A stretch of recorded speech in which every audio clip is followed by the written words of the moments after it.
I'm wondering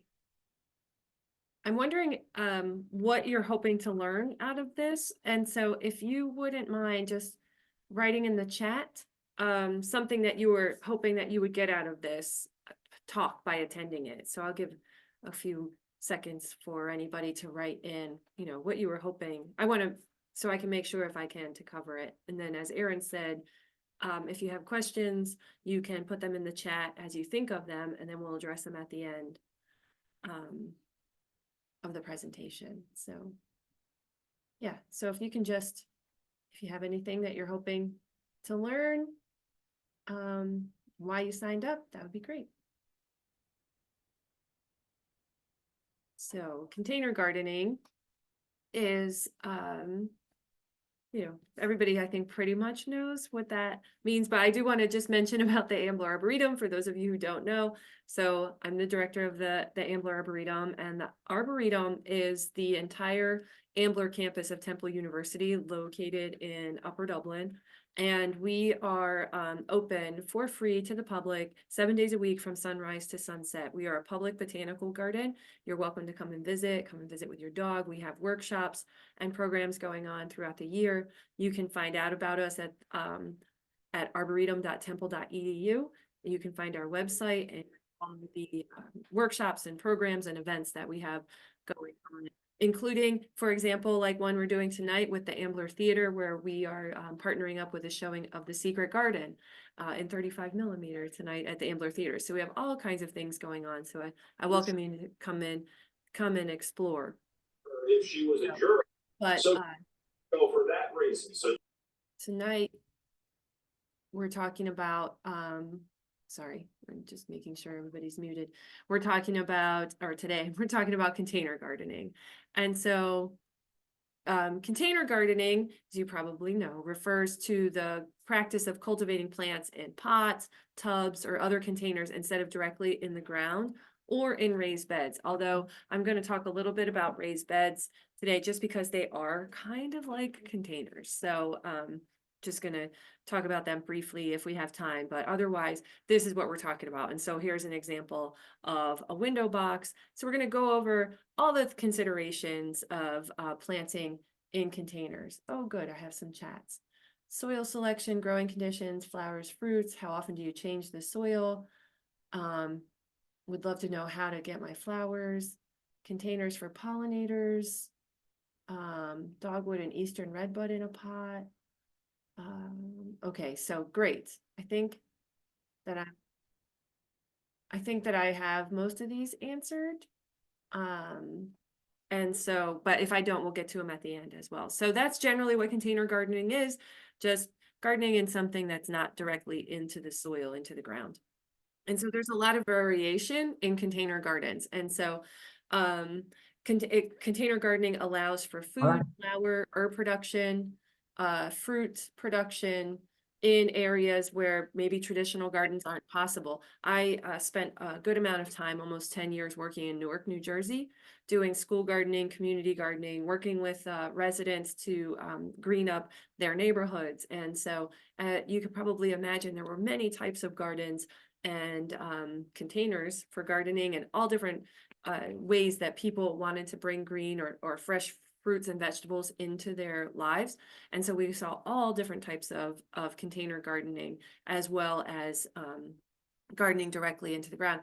Also, container gardening gives you an opportunity where maybe if you have contaminated soil or something like that, where the soil isn't good to use, that you can create the soil that's perfect for the plants you want to grow in containers, where in the ground you might have more difficulty doing that. Or in the case of the city, we were dealing with lead a lot of times. And so container gardens and raised beds were often the answer, where we could not grow directly in the ground, especially because a lot of the foods that people wanted to grow were actually would take up some of those heavy metals from the soil and into the leaves, and we didn't want that. So that's another option. And so of course it allows you to have plants on your decks and on your patios, and it just gives you lots of flexibility. It also gardening containers provides some more opportunity for people with limited mobility or accessibility issues, where you can have containers that are higher up, easier to access. And then you can have flat surfaces and hard surfaces for people in wheelchairs or with walkers can move around and still garden where it's more difficult in the ground. So also for renters, if you have containers, you maybe can't do anything into the soil, so you can do that there. And then of course, and then for beginner gardeners, it's sort of a good gateway to gardening is starting out with containers. Although sometimes you might think it's a little more tough to garden in containers than in the ground because you have to provide some of the things that just naturally occur in the ground. And of course, containers come in all shapes and sizes. I've been showing you pictures. So here's some giant containers with trees in them. These are olive trees. So you can see very large containers here. And then here's just a random assortment of Tupperware containers and 5-gallon buckets. Make sure that these are thoroughly washed out before you use these to grow plants in. But you can see containers just vary.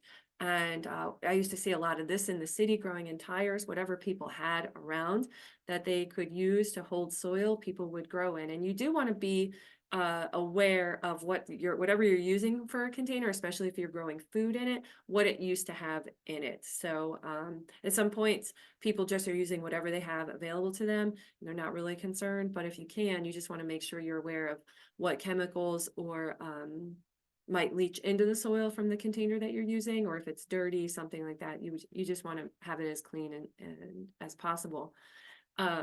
The other cool thing about containers is that the portability of containers, the fact that you can move them around, gives you some access to microclimates.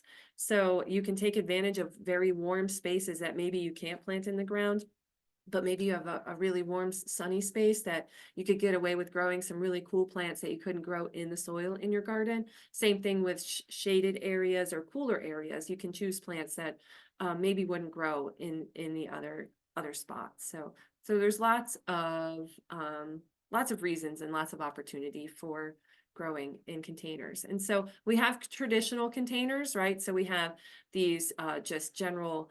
We have plastic pots, terracotta pots, we have ceramic pots, coir lined or coconut fiber lined containers, and then these are the wooden containers. And then we also have non-traditional containers. For some reason, lots of people like to use bathroom appliances, bathroom fixtures for gardening. So I've definitely seen, you can see this toilet has the bowl and the tank, both sporting flowers. There's a sink next to it. Here's a bathtub. They're great. They're ceramic. The water doesn't go out except for the drainage holes, which you can easily cover. In the interest of full disclosure, at my house, I have a double porcelain sink that is a bog garden in my yard. It's a container garden and it's a bog. You can see succulents growing in a brick. And then more popular even recently are these sort of garden in a bag and all sorts of variations on this, where you just sort of water this. It comes with the soil and everything you need, and you just water it and it grows. And this is a container type of container garden. So there's lots of different types. When I worked in Newark, New Jersey, growing plants in shoes was a big thing. And so here you see one that's just sort of aged over time. This is not one of the ones that was mine. This is a picture from the internet, but these guys in these work boots were every summer after my interns finished their high school internship working in the gardens, they donated some shoes to we had a shoe garden and in one of our displays, and then we would plant succulents in these. And then here you can see somebody donated their work shoe or a dress shoe and a geranium growing just fine in here. So there's no limit to the imagination for what you can use for containers. And I'll go through what you have to think about or what details you should take into mind as you're considering how to grow in containers. So for not that I think that many of you are planting in shoes, but if you were, these are porous, they're leather, so they will decompose over time. I love how this one is growing its own moss as part of the display. So they will decompose over time. How much water they'll hold, and it can be an issue, and so you want to be thoughtful about the plants you put in there. So we'll go through all of that. So All right, so when you're considering the containers, the type of container that you're going to get is going to make a big difference in what you can grow and how much maintenance you're going to have to put into it. So when you're considering containers and what you might buy for containers, you're going to think of how much space do you have for this container? Is it going to be one container or a collection, a container garden? How do you want it to look over time? Certain materials will age over time and certain others will stay the same. So does that matter to you? Do you want it to look the same from year to year, or do you care if it ages over time by being out in the weather? Does it have drainage holes in it? And if it doesn't, are you able to put drainage holes in it? Because drainage holes are very important. What are the maintenance needs for the containers themselves? Do you have to bring them in the winter because they won't go through freeze-thaw cycles? They'll just crack and break, or they'll rust in the case of metal. Do you need to treat them with anything? What are the maintenance needs of the containers themselves? How heavy are they? Not only how heavy are they when they're empty, but how heavy will they be when you fill them with soil? And are you able to move them around in the way that you need to? That's just something you want to think about. Method of attachment. So particularly for window boxes, or I have some containers that go over your deck railing. How is the method attachment? Does it match with what you have available to be attached to? If it requires putting holes in something, is that something you can do on the structure that you're trying to support a container garden on? So you want to think of that. And then is it more utilitarian or is it more decorative? Is it something that is very functional or something that is more decorative and it's really about the pot and maybe not so much about the plants? So you want to just think of those things. Generally, your containers, you want them at least 8 inches in depth. And this is for watering purposes. Anything more shallow than that, if you just are able to only water once a day, it probably wouldn't be enough for whatever you're trying to grow in that container. So you want them 8 inches deep, and much larger in a lot of cases for a lot of plants. You could get away with more shallow for maybe herbs, but I wouldn't even do that. I will not use anything smaller in my property than a 12-inch pot that's 8 inches deep. That's as small as I will go for anything, just because I'm not there enough to keep up with the watering all the time that would need if it was smaller. I learned that lesson the hard way, and that's why I've made that decision. The larger the container, the better in general, because it holds more mass of soil, which holds more moisture for the plant, and it allows the plant to grow more roots and protects those roots. And always containers with drainage holes, you always want to have drainage holes in them. You can put drainage holes into containers. That's not a problem. It is possible for any type of container. You just need the proper type of drill bit and you can put drainage holes in there. So you want to think about all of those things as you're choosing your containers. And so some pros and cons of different materials. Terracotta pots, they're porous, so they may absorb some of the water needed by your plant. So you have to keep that in mind. If the pot is dry, there's a chance that moisture will go into the pot instead of to your plant. So you might have to water more often than you think. Because they're porous and water gets into their pores, if you leave them outside during freezing temperatures, and they freeze and thaw, it's very likely that they'll crack and shatter. And so you want to be aware of that. You either have to bring them in, or they do make frost resistant terracotta pots. And so you want to invest in those if you're planning to leave them outside all the time. Some people think they're attractive. And then also they're kind of heavy. And so the extra weight at the bottom can help with not having plants blow over because you have more weight added onto that. So some pros and cons for terracotta. You also have plastic as an option. Some pros, they're lightweight, easier to move around, but that also makes them more easily blown over. So they don't have that weight that terracotta does. So you might end up picking them up quite a bit if on windy days because the material itself is so light. They also may become brittle in cold weather, or after exposure to UV rays for a long time. Plastic can get very brittle when exposed to the sun. So after a few years, you might need to replace it. You'll notice as you start to move it, maybe a piece will break off, and that's due to being exposed to the weather. So they don't last as long as like terracotta does, but they are portable. They're easy to store, easy to clean. They come in many colors, and they don't dry out as fast because they're not porous. So the water that's going in there is going just to the soil and the plants and not into the container itself. And they do tend to be less expensive than terracotta or other options. They do make plastic pots that look like terracotta. So if that's the look you're looking for, that might be an option. I use some of those at my house. I have all types of containers in my place. And then there's these wooden options. So this is a half whiskey barrel, and that it's a nice size pot. So they say you need to replace these every few years because the water rots the wood, you know, being constant moisture kind of breaks down the wood faster. But we used to use these in the city. We would do flower barrel blocks where people could purchase a flower barrel and flowers to plant for an entire block. And we found we had to replace these every 10 years. There in that situation. So they last about 10 years. They do make plastic liners for these specifically. So you could create a little pond, a little bog garden, which I saw a question. I will talk about what a bog garden is in a little bit. And, and protect the wood that way. These are nice because you can put larger plants in them. Or larger plantings. So you could do a small shrub or a small tree in here, as well as something like what you see here are caladiums. And I will try to remember to talk about the plants that you're looking at in these photos because they all make good container garden plants.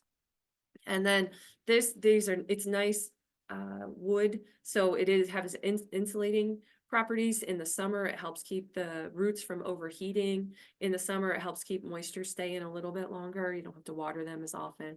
And you are reusing something from another industry. So it's a nice sustainable option as well. We used to get tractor trailers, truckloads of these in where I used to work, and you'd open up the back of the trailer and you could tell whatever these barrels used to have in them, like whiskey or rum or whatever it was, the smell would just come out at you. So they do tend to smell like the material that they were holding for a little while. There's also metal. Metal generally is used for interior scaping. And I am talking mostly about outdoor container gardening today and not indoor houseplant gardening, although that's something we could certainly do. A lot of the same rules apply. Metal is generally used inside because it gets way too hot in the summer for the plants in a metal container. And then if you leave them outside in the rain, sometimes they can rust. So they're not great options for outside, but they are pretty. They do have a certain look. They come in a variety of shapes and colors. They are more lightweight than clay pots or wooden pots are. But again, heat up very quickly, dry out plants very fast, and they may rust. So something to think about. And then we have the coconut fiber. So these are containers that are designed to hold an insert made out of coconut fiber. This too is a byproduct of the food industry. So this is byproduct of the coconut industry. And so you have to replace those liners every year or every other year or so. It does look natural, which some people like. If you let these dry out, they can become just where the water just runs right through them. So they have very high drainage. So that might influence what plants you actually plant in these. And so here you have million bells, petunia, and then this is a heuchera actually over here. And you can see it's in a container still. And then replacing these every year, every couple of years can get really expensive. They're not the cheapest things. So that's something to think about, but it is a certain look. Container colors is something else you want to think about too. So container colors, white will reflect the heat, darker colors will absorb the heat. So the soil's going to heat up faster, and they have the potential to dry out more the darker the colors. So not to say that certain colors shouldn't be used or should, but just to be aware that depending on the color, you might have to water more often, or you might have to change which plants you want to use that are less sensitive to heat. This I think is an interesting planting. So I saw this planting in, I want to say Milford, I think. And all these black pots, I think they're trying to block off the steps. And so they have nice combination of orange in here. But what was interesting to me is this was pretty full sun site, and they have a mixture of coleus and these million bell petunias. And so they have full sun plants in here. And then the coleus, which is normally a more shade-loving plant, but everything seemed to be doing okay. But I would say they probably have to water these quite a bit to make sure that those coleus don't wilt in the heat. And of course, we have window boxes, and there's all different shapes and sizes of window boxes. They don't hold a lot of volume of soil. So if you're going to plant one as intensively as this one's planted, you definitely are going to need to be watering this twice a day, probably when you leave in the morning and when you get home at night. You're going to have to give these a drink so they don't all wilt. This one's planted for shade, has sweet potato vine. It has either perilla or coleus in here. This is coleus. This has creeping jenny and some ferns in here. So you can, there's plenty of plants out there that are suitable for container gardens in all types of cultural conditions, just like there's plenty of plants available for your landscape in all sorts of cultural conditions. Drainage, you want to pay attention to the drainage in your pots. And one thing that people want to do when there's no drainage holes is they want to put rocks at the bottom of their containers, or they want to use less soil. So they put rocks or something else, packing peanuts. Sometimes you see that in the bottoms of their containers, and you don't want to do that. And that's because of the way that soil functions and the way water moves through soil. And what happens is when water moves through soil, if you change the structure of the soil or the media where the water is moving through, when it hits that change in structure, it actually stops working its way through, and you create a drainage problem, and it'll start pooling up or collecting and provide shallower watering depth than what you'd have. So what you really want is soil from the top to the bottom of your container. You don't want to add anything else to it. You just want to have soil from top to the bottom, and you want to put drainage holes in. Don't put rocks in the bottom of it or packing peanuts, even to make it lighter. It just isn't great. It doesn't work well for the plants at all, or for watering. And you want at least 6 holes, although some just have a giant hole in the bottom, and it's really about the square inches of drainage size versus the size of the container. But generally, if you have some drainage holes in there, that's good. If you don't, that's when you need to worry. And again, what the ideal thing is to make holes in your container for drainage. And so you can do that with a drill bit and no problem with any type of container. If you really don't want to do that, or feel you can't, you can put a smaller planter inside another planter that's decorative, right? That covers that up. But the key is you have to lift that up off the bottom of the container so that you don't have, sorry, my phone's ringing. It never rings, but today it is. So you don't have that container sitting in water that drains out of that container, right? So what you're doing is you're putting a draining container inside your decorative container without any drainage holes, but you want to put it up on something so that it's not sitting in that water. That's the last thing you want. That's a very good way to kill plants. I see that with house plants, people in offices killing house plants all the time. That way they're just drowning, and then they look like they're wilting because they have too much water. People assume it's not enough water, and they just keep adding it, and it just swims and then eventually dies. So drainage is important. Some things to avoid in a container. Small opening at the top is difficult, especially if you're planning to empty this container anytime of its soil, or the plant gets big and you need to transplant it. It's very hard to get plants once their roots have expanded into that fat part of the container. It's very hard to get plants out of there. So think most terracotta pots are wide open like this, and that's much easier for maintenance, long-term for emptying it, the annuals out, that kind of thing. These are really cool looking, but you do want to think of that. Narrow bases also can be troublesome because they get top heavy and then they'll blow over easily or get knocked over easily. So you want to think of that. Just to consider, you can use whatever you want, but you want to think of these. Containers with no drainage holes or just a few drainage holes can be bad. Shallow containers, there's some called azalea, bulb pans, and they're maybe 6 inches tall, but they're pretty wide. Those dry out very fast. So they look really pretty, but they will dry out very fast. So you want to be aware of those. You want them to be pretty deep. Cheap plastic pots, those will deteriorate in ultralight even faster. You might only get 1 season out of them. Dark color, you maybe don't avoid them, but just be aware that they'll heat up faster, and so they may need more water. Biodegradable pots, they're meant to decompose over time, so they don't do well as in your in your container garden for an entire season. They're meant to just be planted and then be done. Reusing containers that held chemicals, you generally don't want to do that. If you are doing that, that's the only option, like those 5-gallon buckets we saw earlier. You definitely want to make sure that they're rinsed out really well before you do anything with those. Concrete containers, I have those. I use those at my house too. And the leaching may change the pH of the soil in there, but I don't know if it's so much to make a problem unless you have really sensitive plants. So just something to think about with that. They don't seem to be bothering my plants too much. And then small size. Again, you're welcome to use small size containers, but the smaller they are, the more often they're going to need to be watered. They're just going to dry out and dry out and dry out.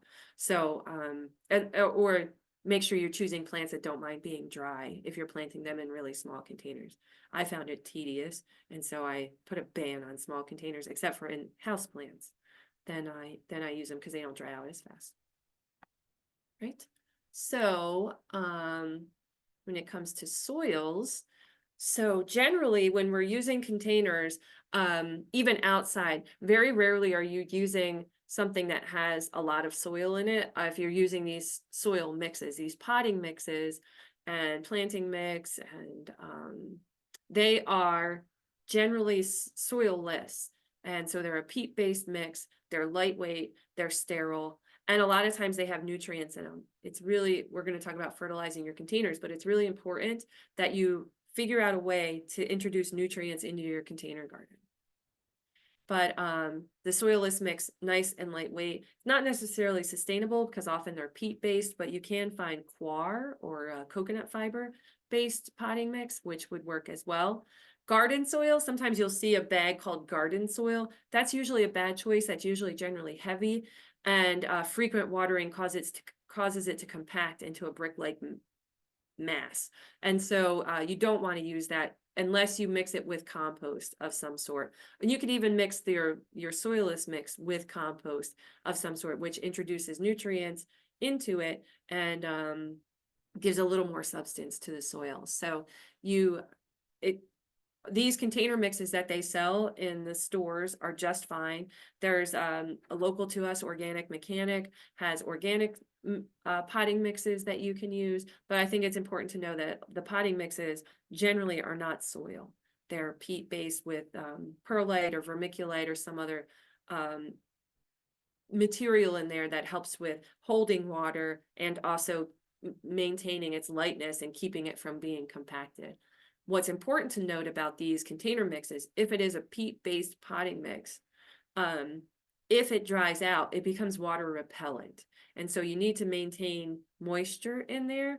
Otherwise, if it dries out, just make sure that you're doing a double watering method where you water it once, wait for it to drain out the bottom, and then water it again. So this double watering method to make sure that this repellent characteristic has that you've taken care of.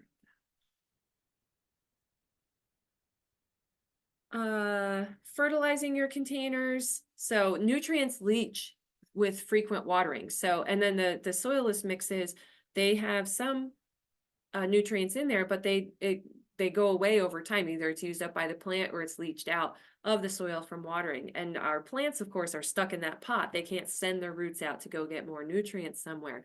So, so it's important that you fertilize your containers. If you're not a big fertilizer in the rest of your garden, this is something that you have to do for healthy containers. This is house plants or outdoor plants. And even if it's just for a season, you know, if you have a good annual display there, they need these nutrients. And there's lots of different types of options for fertilizers, depending on how you garden. There's organic and conventional options, you know, everything from compost tea to Miracle Grow are all out there. And what you fertilize with and how frequently, you should read the label. And it depends on the plant that you're growing, how much nutrients your plants want. But and you want to always follow the label and the instructions for application rates and frequency, because overfeeding can be just as bad as underfeeding. If you are, say, for example, using Miracle Grow, which is high nitrogen and causes a lot of top growth on the plants, and you're making there's so much top growth that the roots can't take up enough water and nutrients to keep all of that alive, that's going to be a problem. So you want to make sure that you're giving the appropriate amount for what you're trying to grow. So not too much, not too little. Some people think, oh, I'm going to put in a little so I can put in a lot more. And that just doesn't work. And there's all these options. There's a wide variety of options for you depending on how you garden. And as far as watering your containers, there's a lot of options for that too. You can buy self-watering pots, which are designed to take water up as the soil dries out. The water gets taken up into the soil mass, and you kind of fill a reservoir, which I'll show you how that works. Larger pots need less watering. The soil mass doesn't dry out as fast, and so you don't have to water them as often. You can mulch the tops of your pots, the tops of your soil in your pots, just like you mulch the garden outside, and that helps with maintaining moisture. When you're gardening or you're figuring out your container garden, what plants are going to go where, you want to arrange your containers with similar watering needs together. So the plants that so if you have succulents all over the place, you want to lump them together. And then if you have impatiens or begonias or things that like more water, keep them together as well. That way, you don't have to change your watering for each little plant. You can take a big clump of your garden and treat them in the same way. So it kind of reduces your maintenance that you're putting into this, and also thought. It makes it easier to maintain. Of course, choosing plastic or wood over clay, and primarily plastic over clay containers, will help with your moisture holding capacity of your soil as well.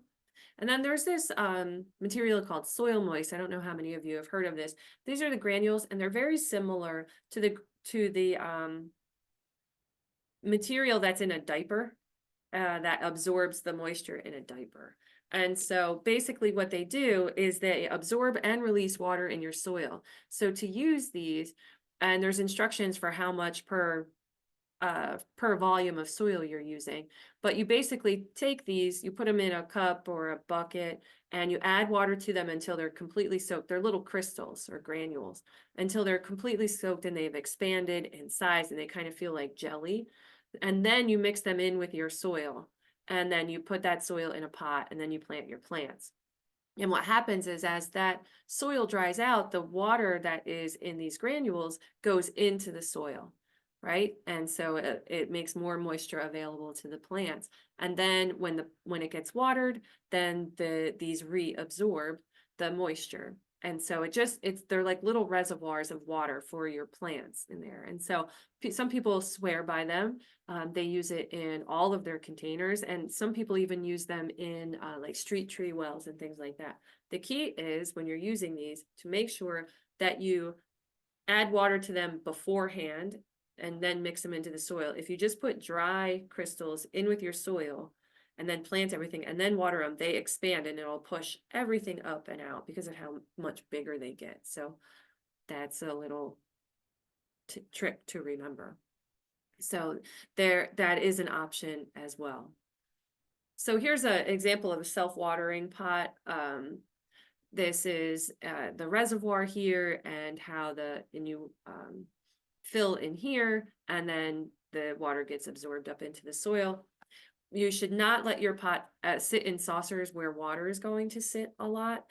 Diseases can fester there, and then you can run the risk of your pots not being able to drain. And then what happens is your plants basically drown. There's air pores in your soil. There's air in there. And so if all of those air pockets are filled with water, then these roots don't have the water or the air that they need, the space that they need. It becomes anaerobic, and the plants basically drown. So you never want to do that. Don't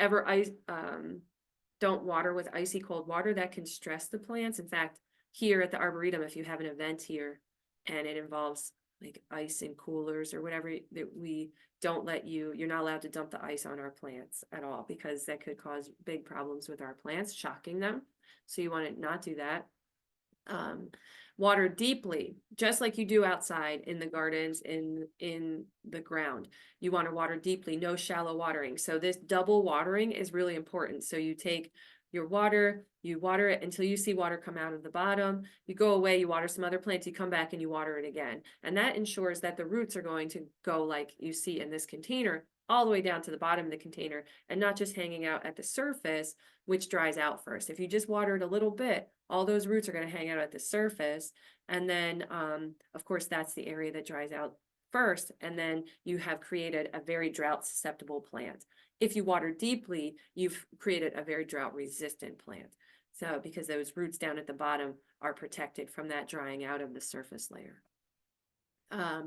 Water till you see water coming from the bottom of the pot, and then make sure you're watering the soil, not the leaves. The leaves, there's an old wives' tale that people say, oh, if you get water on the leaves, it'll burn them. That's not true, but basically you're wasting water in that you are putting the water where it has to then flow down maybe the plant and get to the right spot, where really you should just be focusing on watering the soil around the plant itself, so it's getting directly to where it needs to be. And it's really just a conservation issue more than anything else. Although you can, like I said, transmit fungus through water. So the more you can keep it on the soil, the better. And then, of course, you can mulch this top here too to help keep the moisture in. So for overwintering containers, so here you have heuchera, different types of heuchera being grown in containers, which I think is a really nice combination, the different foliage colors. And these are perennials, right? So they'll come back year after year. And if you want to grow them in containers, there's a few different ways that you can deal with this. So one is you could take these plants out and just plant them in your garden if they're done for the season and you think you're going to change your containers.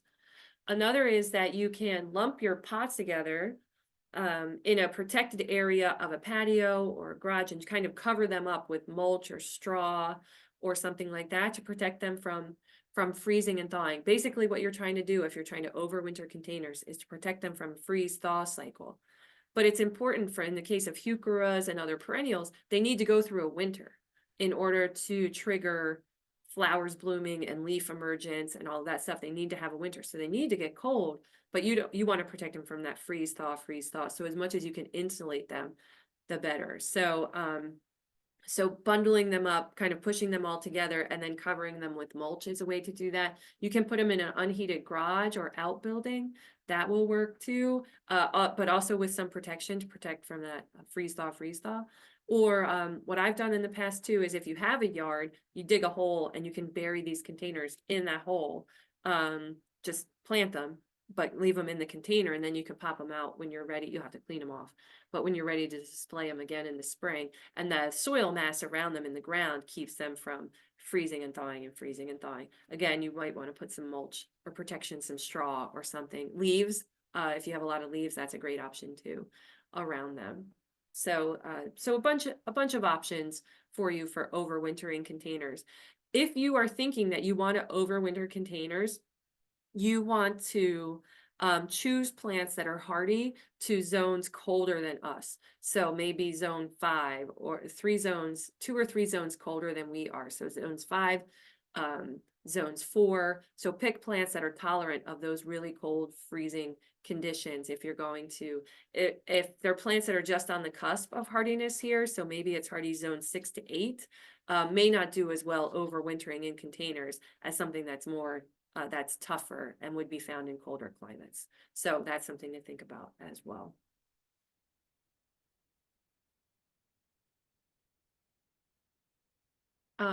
Choosing plants for containers. So if you're interested in plants, so all these things that you think about for choosing plants, the exposure. So what is the sun exposure at your property?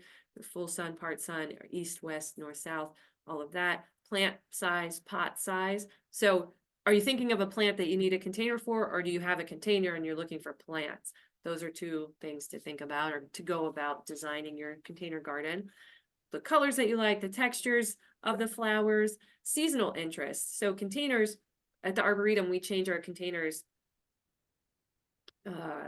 sometimes twice a season, depending on how what we put in them goes. And we have a nice mix of living plant material and then also decorative objects like curly willow and bark and seed pods and things like that to make it more interesting. So we have the seasonal interest. You want to look at foliage. So in the case of this container that you can see here, we have petunias of different types growing, but that'll bloom all summer, but in the spring or in the fall, what are you going to do with it? And foliage can be a really nice option in containers because it's there all the time until the frost hits it, or once it's warm enough to plant out in the spring. So think of foliage as a way to add interest into your containers. And then what are you using these containers for? Are you growing vegetables? Are you growing herbs? Are you trying to attract wildlife? What's the purpose of this? And so that's going to help you choose your plants as well. How much maintenance do you want to put into this? Do you want fragrance? A lot of times containers are closer to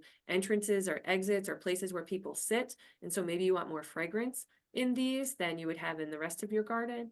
Or is it simply utilitarian? Are you trying to block somebody from walking in a certain space or something like that? And it doesn't really matter what's going on in here. It's just more functional. Not that it can't do all of those, but or maybe you just need a giant spiky thing in a container for a certain purpose. What are the reasons you're choosing the plants you're choosing? When you think about things this way, it'll help you edit it, because when you could go to the garden center, there's so many plants and options available to you. Going through this list and writing some answers down to that can help you. And you go and you interview the plants when you're at the garden center. You say, do you do these things? And if you don't, then you move along to the next plant, and it helps you not get overwhelmed or end up with a carload of plants that you really don't have a place for. So you can try that. And you can plant trees and shrubs and vines in containers. You can have woody plants in containers. The containers should be heavy, very weighty, because as you grow a tree or a shrub, they get taller and they can get top heavy. And generally you might want to think of having something that moves it under the base, so wheels or something like that where you can move it around, and then a place to store it inside for the colder months. Some plants you can get away with, depending on how large the container is, you can get away with planting plants that will stay year round outside in a container. There's some dwarf ginkgos that will do just fine staying out year round in a container. Some fringe trees, there's different ones, but again, make sure they're cold hardy, that they are from different zones, that colder zones, and not on the cusp of hardiness here. And then you might need to support them in some way as they get taller. So especially the vines, of course, or you might need to stake them. But that is possible. So just a couple, there's so many plants that are out there that are just fine for containers, that I'm just giving you a handful of them, but there's lists out there. There's plenty of resources out there for plants for container gardens. But you want to just think of temperature, what you're going to do with it, how much it's going to sit outside, how big it's going to get, and what the cultural needs are. So is it sun or shade, that kind of thing. So this is fringe tree. Fringe trees are native, known to do well in container situations. Here's a dwarf ginkgo. So ginkgo is very tough plants and also known to do well in container situations. On campus, we have 2 red buds in containers that are doing pretty well also. So that's another tree that you might consider. When you're thinking about designs, we're going to get into flowers. Generally, the containers with trees and shrubs, you just probably have those in it because of the root mass, how much space they take up. But when you're thinking about container design, there's this saying, thrill, spill, and fill, of these 3 types of plants you want to include. So thrill is like something really eye-catching and beautiful. It's similar to the way you might think about a flower arrangement. Spill, something that comes over the side of the pot that hangs down. And then fill, these things that just take up space. They're still beautiful, but there's lots of them and they take up space in your gardens. So that is a way of designing containers that you don't have to do that at all. You don't have to have, you could have a spill and a fill without a thrill. You could have just a thrill and a fill. You don't have to do it. You don't have to follow it. There's no rules to this. So do what feels good to you. Be creative. You can combine vegetables and flowers and herbs in one garden. You know what they are, so you can go and pick some and still have some beautiful plants as well. So if you're very limited in space, this is an option. There's nothing to say that this has to be an herb container or it has to be a flower container. It could be both.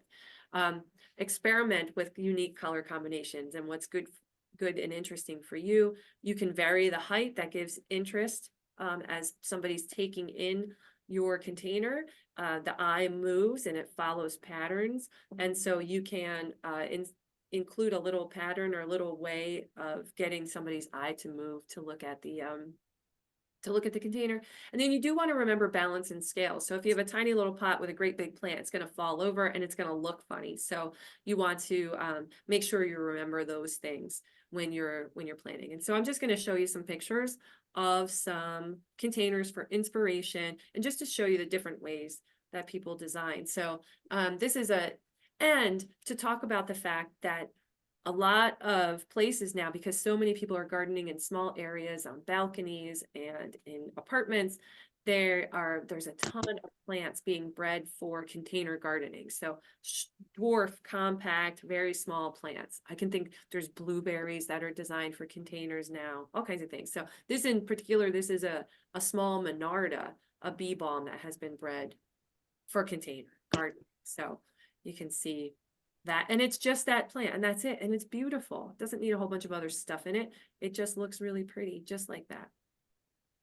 Of course, here's the mix. This is a native plant container. So it is possible to plant with native plants. Here we see goldenrod or solidago and asters planted in here and sedum, right? So these are all sun loving. They are, they like dry soil. So this is a great combination. All the needs for these plants are similar. And then you're also planting natives and supporting wildlife and pollinators. So that's something to think about. You know, just because it's in container doesn't mean it couldn't be a native plant. And there's also dwarf cultivars of these that would be fine for here. And you can see a nice sized pot here as well. And this could overwinter. This would have no problem overwintering. You could just probably leave it outside if the container was fine. You could just leave it outside and it would come back next year. I have a half whiskey barrel full of sedges, different types of sedges at my house. And they just live outside all winter in the container and they come back every year just fine. So you can do that. Here's one for shade. So here we see some Johnny jump ups or little violas in here with hostas. This is called a strawberry pot, this type of container. You can see it's glazed. And it has little hostas coming out of the pockets. And so just designed for shade gardening and beautiful. Here's a good instance of how foliage can be really interesting. So you have variegated foliage, dark green foliage, and then these little Johnny jump ups coming in here. Bigger containers, this is almost a raised bed, but this is alongside a sidewalk or a patio. So you can see there's shrubs growing in this container, but you need to have the soil mass to support that. So if you're going to go with full-size shrubs, you need big containers, really big containers. But there are examples of hydrangeas that are bred for containers. They stay very small, and so they'll do just fine. So you want to make sure you're getting the right cultivar for the container that you have. And again, here we looked at this combination before as well. So you can see this is, I like the black pots with the orange, you know, all orange. So not really, it has a spill, I guess, but not really a thrill here, but it could just be the garden itself that makes it look really interesting. The use of plants here. So the Million Bells Petunia and Coleus here. This is Coleus too. And some orange vinca, looks like coral colored vinca in there. No, just more combinations. This is a wooden flower box here. Can see the nice combination of using foliage for color, for colorful accents here instead of just green foliage. There's sweet potato vine and bloodgrass looks like here with the osteospermum daisies and this scaviola, I believe. And there and calla lilies here. It's a nice combination. And this is what I'm talking about with scale. I forget where I took this picture, but with scale, so these are, first of all, they're in patience and they're in full sun. And so they're not really happy, but these are giant pots and this doesn't look like nearly enough. And even if these get big, these pots will still look out of scale. They'll look too big for the display that's in these pots. And so you really want to think about, could something be taller in here and just to even out how this looks. This is where Newark, New Jersey, they just gave up. This was in front of New Jersey Transit Building. And they just got tired of taking care of. This is a concrete planter, nice size concrete planter, But they got tired of taking care of everything, so they just put junipers in them. And ground cover junipers, not even tall. A tall juniper would be just fine. They wouldn't have to maintain it, and it wouldn't look silly. This looks silly, right? It's just out of scale. This one though, I think looks really nice. It has a narrow top on it, but it's not so narrow that you couldn't get the plants out of here. This is another scaviola, I believe, and it's really, they're beautiful and simple. It's just one type of plant in there, and nice scale to the container. The container is showy, and you can still see that. And but the flower use is super simple, right? It's only one kind of plant, so you know how to water it, and it will bloom all summer. So just a really nice option, I think, there too.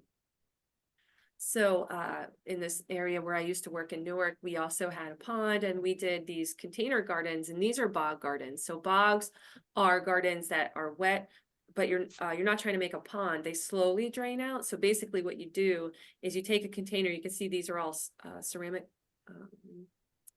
not ceramic, the word's not coming to me, containers. And basically they're lined about 3/4 of the way up with pond liner. And what happens is the water still drains over that top part of the pond liner. So water does drain out of this container, but very, very slowly. And in this case, we've planted all kinds of carnivorous plants in these bogs. And so they like wet soil, but they're not pond plants.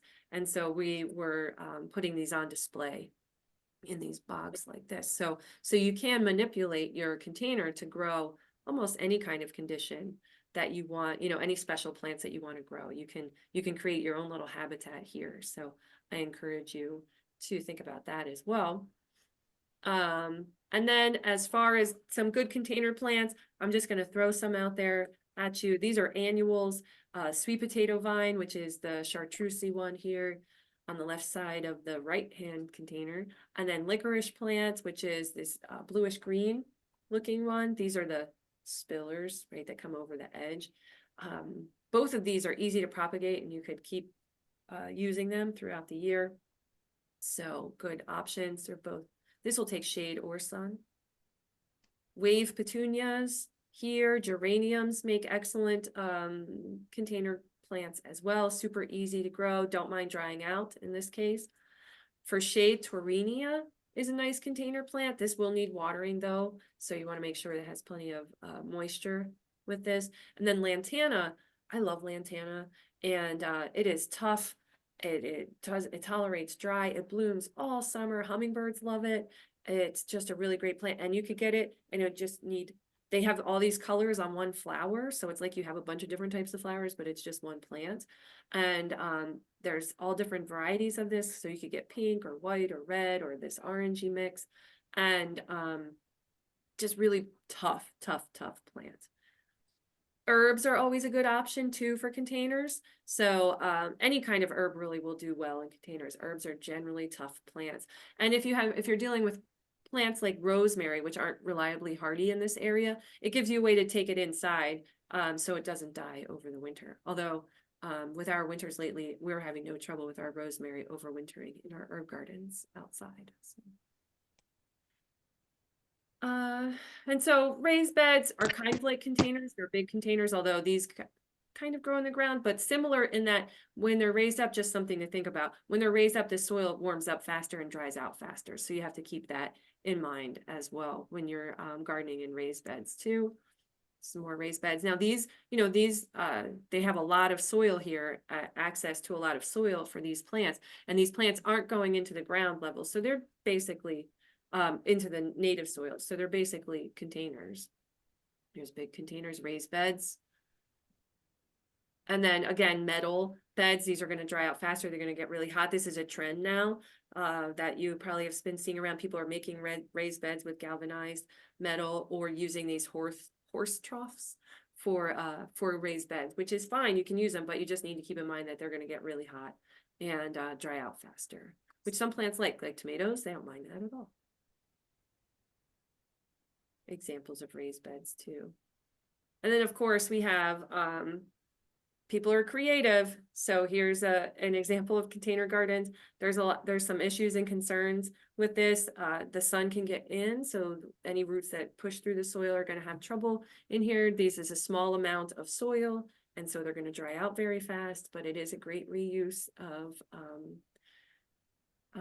plastic bottles, that's for sure. And they're growing edibles in here, so parsley and lettuce, that kind of thing. Here's a gutter being used as to grow food. So these are also containers, and but chances are not too much soil in here, that there's a water is more hydroponics growing in here. But you could put soil in these also. But the less soil mass you have, the more you're going to have to maintain this plant, water it, pay attention to it. So here's accessibility. There's an herb garden right outside the kitchen window that you can harvest right from your window box. So you can consider that where you want utilitarian, put it close to where you're going to use it. If you use fresh herbs in your garden a lot, but you don't have a vegetable garden, put culinary herbs right outside of your door in containers so that they're easy to use.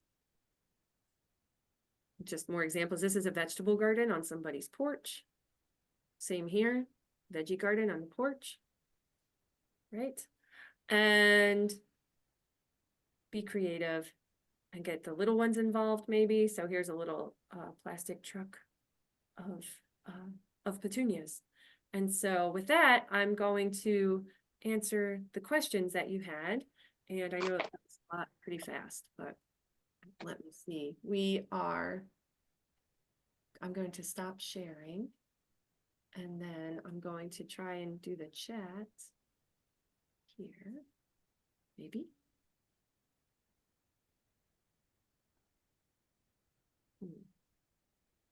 There you are, chat.